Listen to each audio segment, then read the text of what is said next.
Fruits were fantastic. Mangoes. First time I tried a mango was at the MRC in Manila. Wasn't sure I liked it. Didn't take long to get addicted.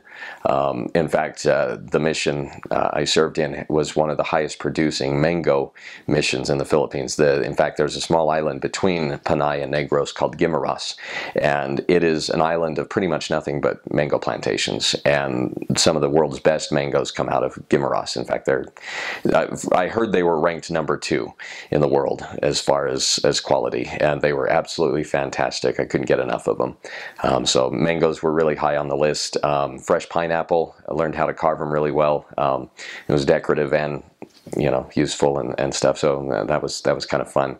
Papaya, if you like it, but you have to get it just right. If you get it too young, it's crispy and not very tasty. If you get it too ripe, it's mushy and soft and doesn't taste very good. So it's kind of touchy, but that can be really good. There are some really strange ones. There's jackfruit. It's about that big, covered with spikes.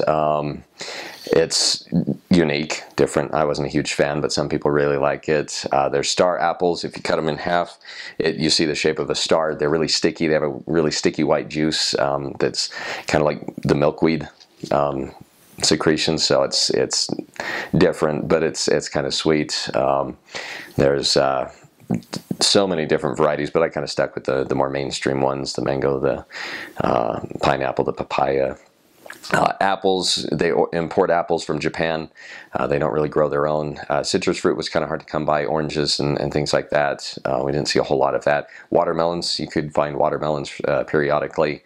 There was one place, I believe, in the country that could grow strawberries, and that was on top of a mountain, and they were really hard to come by. We did never buy strawberries. So kind of limited, mostly tropical fruits. Bananas, they have a huge variety of bananas, and those were generally pretty good as well. So vegetables, the ones that they used primarily, the poorer people would eat what's called kamoting kahoy. It's a root off of a tree, a tuber off of a tree. It's like a potato, only more bland and very dry. There were your typical vegetables, potatoes, tomatoes. Didn't really see a lot of carrots. Green leafy vegetables, not very much. The hard part is sanitation. You gotta clean them. You gotta sterilize them, soak them in a bleach solution or something like that. Otherwise, you're just asking to get really sick, E. coli or salmonella, something like that, because sanitation is not real big over there. For the poorer people, their toilet is a hole in the backyard with a tarp around it, and half the time it's about 10 feet away from their well, which is just a hole in the ground that's full of water. And so it's really hard to handle vegetables without getting sick. So didn't do a lot of vegetables unless they were highly cooked.